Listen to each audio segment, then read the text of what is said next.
make a new type of news. New insights, new styles, and new topics every day. We are News Generation. Making news just for you. It's August 10th here in Seoul. I'm Shin, and this is News Generation, where we make the news at Arirang's very own open studio. Every morning, we'll discuss the top issues and latest current affairs affecting people in their 20s and 30s. Joining me in the studio is Kim Xiang. Good morning, yeah. Good morning. And now Song. Hi, everyone. As usual, let's start with our news feed, which covers different hashtags and news items that have been trending on social media over the past 24 hours. Samsung's latest Galaxy Z Flip 5 has defeated Motorola Razr Plus in the so-called Great Folding Test. YouTuber Mr. Keybird started this test last Wednesday, where he folded and unfolded these phones to see how long they can last for. In just 2 days, Motorola Razr Plus broke after enduring 126,300 folds. The Galaxy Z Flip 5, on the other hand, is still going strong. Moving on to what's happened in the States. The cousin of a previous school shooter was arrested in San Antonio in Texas after threatening to do the same. 17-year-old Nathan James Kroops allegedly told his family members that he was planning to shoot people at school, just like his cousin did last year. His cousin, 18-year-old Salvador Ramos, killed 19 students and 2 teachers at an elementary school. Once Cruz's mother heard of this, she reported her son to the police. San Antonio police lauded the arrest, saying it's important to report concerning behavior and statements. And picking up any red flags before a crime is ideal, but it's very extremely hard. That's why developers in Korea came up with a notification service called Terrorlist. This service predicts stabbing attacks and provides relevant information based on online murder threats. Users can check any nearby stabbing threat based on their location. They can also report potential attacks and even verify whether suspects have been arrested. The service was created by a group of college students called 01 Lab. Now, this comes as the country is still seeing people upload online posts threatening to go to public areas and stab random people. The 4 college students that made the app said they launched this service to provide citizens with more information about possible attacks, through which they hope to bring down the public's fear or worry. As of Monday, more than 50,000 people visited the link to this service, and it's free of charge. Now, here in the studio, what do you think about this news story now?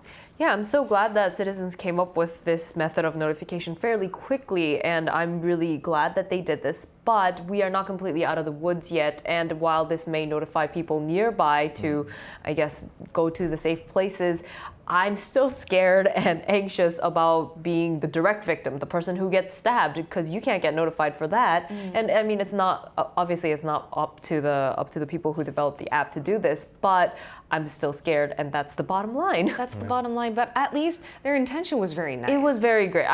I'm so impressed. What about you, Xiao? I mean, I'm also very impressed with the application and also by the level of civic engagement that has led to the swift creation of this terrorless application. However, it is still quite frustrating to see these criminal individuals losing a sense of reality and endangering the social environment as a whole, especially causing a sense of havoc and danger in public spaces, putting innocent citizens in extreme fear. I mean, just a few days ago, as an example, we saw a false alarm incident in Seoul's subway where a group of BTS fans screamed whilst watching a live feed of one of BTS members, Suga, I think, his new tattoo on a live feed. So they got really excited, they screamed in the carriages, and everyone else in the other carriages started freaking out a bit and sprinting towards the exits and sort of away from the carriage where the fans were screaming. It's sensitive times. Yeah, I mean, this level of fear is absolutely abnormal in South Korea, to be honest. And I hope public safety can be guaranteed soon again as per normal. And given the fact that a lot of developers, even like college students, are rolling up their sleeves to try to bring down the level of public anxiety, it is going in a positive direction. And hopefully we will continue to see this in order for Korea to be more terror-free as it was in the past. And that was our news feed for today. Let's head straight into our discussion topic: record heat waves, typhoons, and the mention of global boiling. We've heard so many times that climate change is threatening our way of life. Some scientists believe that we may even enter another ice age in a few years' time. Take a look at the screen to find out more. This may no longer be a scene from a movie. Just like the Hollywood blockbuster The Day After Tomorrow, climate change could send the world into a new ice age. New research shows that the Atlantic Ocean current could collapse at any time from 2025. This current is very important because it determines how the world's heat and precipitation is distributed globally. As of now, the current brings warm water from the Gulf of Mexico up to Western Europe. But as the world's temperature is boiling, this current could stop, turning Europe's once mild winters into a very cold deep freeze. Scientists at the University of Copenhagen have said there's a 95% chance this would happen by the end of this century if we continue to see current greenhouse gas emissions.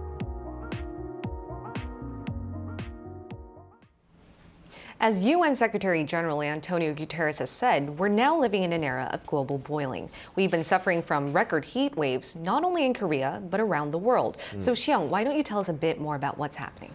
Oh yes, this summer has been showing definite signs that the Earth is now starting to boil past the previous status of warming up. France, Greece, Italy, Spain, Algeria and Tunisia reported new maximum daytime and overnight temperatures reaching almost 50 degrees Celsius.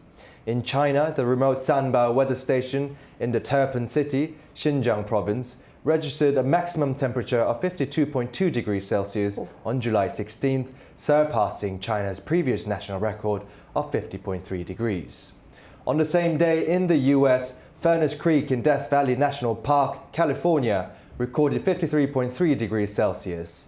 Alarmingly, during the June, July, August winter months of the Southern Hemisphere countries such as Argentina, Brazil and Chile, new records for the highest winter temperatures have been set.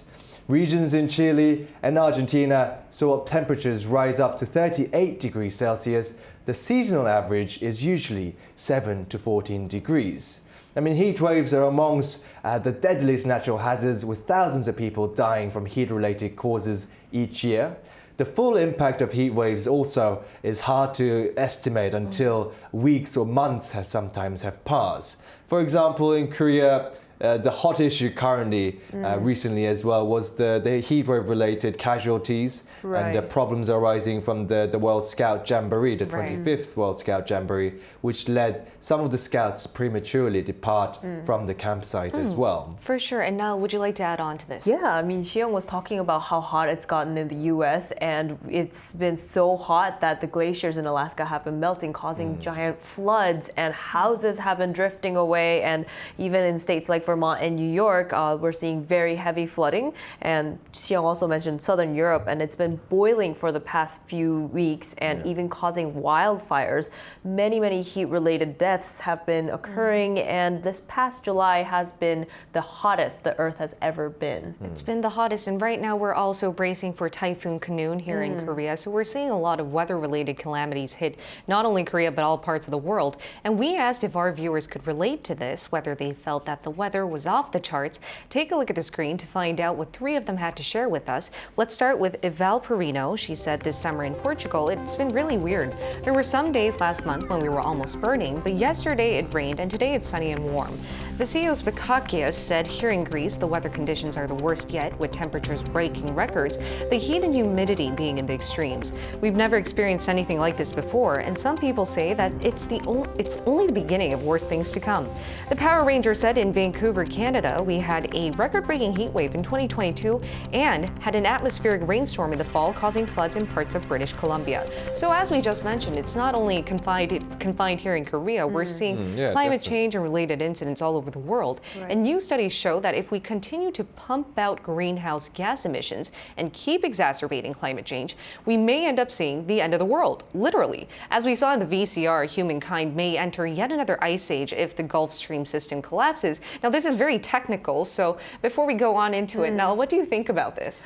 I mean, the ice age, you only hear about it, and it's kind of hard to imagine it being really cold at this state, especially when things are boiling. But it kind of reminds me of the movie The Day After Tomorrow, where the entire city of New York freezes over and they're trying to survive the cold. And I mean, I can't believe that that's going to happen at this point, but you know, we should be prepared if and when that does happen. Right, and Xiong, would you like to go through the technicalities regarding this issue? Of course. I mean, the latest series of headlines have been focusing on the alarming concept of a new ice age on the way, quite possibly as early as 2025. Wow. I mean, as you mentioned in the VCR, the claim that the Atlantic meridional overturning circulation could collapse by 2025, causing a drastic change in weather conditions. This is not the first time such alarmist rhetoric has hit the headlines, however. All the way from 1998, 2002, 2003, and 2004. Sources such as Atlantic Monthly, New York Times, Discover Magazine, BBC Horizon, and Fortune Magazine publish articles and documentaries on a potential global chill. But according to the series of assessments leading up to 2021 by the United Nations Intergovernmental Panel on Climate Change, or the IPCC, there is actually no observational evidence of a trend in the Atlantic Meridional Overturning Circulation, short for AMOC, that will cause such extreme change to global climate, such as an ice age. So of course climate change is imminent and needs drastic action now, but climate sensationalism must be avoided to ensure the prevalence of climate optimism rather than pessimism. But I also do understand the point of why news headlines are emphasizing ice age. It's because we need to take immediate action now, and I think people are forgetting that climate change could bring very dire consequences. But it's very confusing if you think about it. Now everybody, Guterres is saying there's global boiling, it's boiling, and then there's some how is it sources going to get to being cold like a whole that? ice age in a couple of years. That's very true. Keep down the sensationalism is the key here. For sure, but one thing to keep in mind is that we are going through climate change, and it is something that we need to be thinking about, especially if we want to continue surviving in this world, right? Of course. Right, and to provide a bit more detail as to how this will all work out, let's include a zero-waste business consultant in our talks.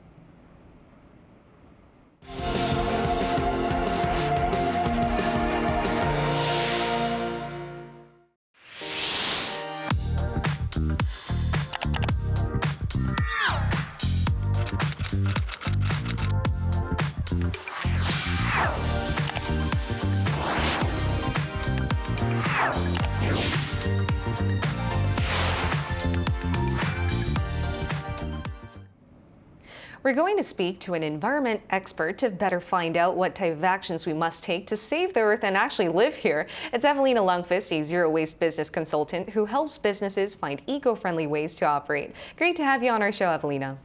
Hello, Evelina. Hi. Thank you so much. Hi. All right. Evelina, I'd like to ask you the first question. We mentioned that the Gulf Stream system could collapse. It's really hard for us to understand if we don't really know the, concepts behind it. Could you tell us what this means and what type of effects it could actually bring to us? Yes, indeed. I would say not to go down the sensational kind of trail that you were talking about previously, but this is really the stuff of nightmares. The weakening or even the collapse of the Gulf Stream or the surrounding streams would have global consequences, and it's a really scary scenario. Scientists are now trying to figure out when this would happen, with what certainty they could say this. And it's not looking good. This is a so-called climate change tipping point, and we just can't allow this to happen. Yeah, I mean, we've been hearing a lot of news, especially the UN, the weather-related organizations are warning that it's past the stages of global warming. Now it's global boiling. And as a zero-waste business consultant, what do you tell businesses to do to slow down climate change? So corporate action, what could be some of the examples? Yeah, there's really a lot that businesses can do. As a zero waste consultant, I tell them specifically to look at their waste streams, to do waste audits, to design out waste. And one way to then take action is to drastically cut out plastic. Plastic is based on oil, and we want the oil to stay in the ground in order to reduce the CO2 emissions. Another way is to reduce the amount of waste going to landfill, especially food waste, because it leaks a lot of methane, which is a very potent greenhouse gas. Also, to avoid incineration, because we need the materials to stay in the loop and not burn them, because material extraction is also generating a lot of CO2. So there's really a lot of ways that companies can join the circular zero waste economy by changing the way that they do business, by changing their business models. Evelina, I have a question for you as well. As we were talking about the ice age, the concept of ice age, if we were to see another ice age and we fail to do what needs to happen, what does this mean for humankind, and what kind of consequences will we be facing?